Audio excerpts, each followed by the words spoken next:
যুক্তরাষ্ট্রের জনপ্রিয় বিচারক ফ্রাঙ্ক ক্যাপ্রিও মারা গেছেন। সহানুভূতি ও দয়ার জন্য তিনি পরিচিত ছিলেন পৃথিবীর সবচেয়ে দয়ালু বিচারক নামে। ৮৮ বছর বয়সে শেষ নিঃশ্বাস ত্যাগ করেন তিনি। ডেস্ক রিপোর্টে বিস্তারিত। যুক্তরাষ্ট্রের আদালতে দয়া ও সহানুভূতির প্রতীক বিচারক ফ্রাঙ্ক ক্যাপ্রিও আর নেই।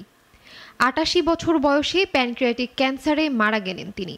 মৃত্যুর একদিন আগেও সামাজিক যোগাযোগ মাধ্যমে নিজের শারীরিক অবস্থা জানিয়ে মানুষের কাছে প্রার্থনার অনুরোধ করেছেন।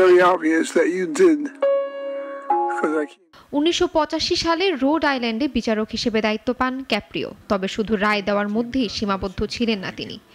আদালতের ভেতরে বাইরে মানবিক আচরণে জয় করেছেন লাখো মানুষের হৃদয়।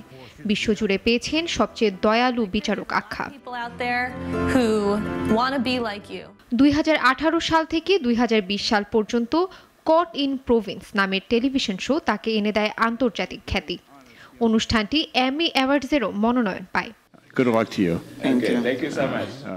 ১৯৩৬ সালে জন্ম নেওয়া ক্যাপ্রিও বড় হয়েছেন প্রভিডেন্স রোড আইল্যান্ডে। প্রায় ৫০ বছর পর সেখানকার পৌর আদালতের বিচারক হিসেবে দায়িত্ব পালন করেন তিনি। বিচারক ক্যাপ্রিওর মৃত্যুতে যুক্তরাষ্ট্র জুড়ে শোকের ছায়া নেমে এসেছে। অসংখ্য মানুষ তাকে মনে রাখবেন দয়া, সহানুভূতি আর মানবিকতার প্রতীক হিসেবে। ইশরাত জাহান, নাগরিক।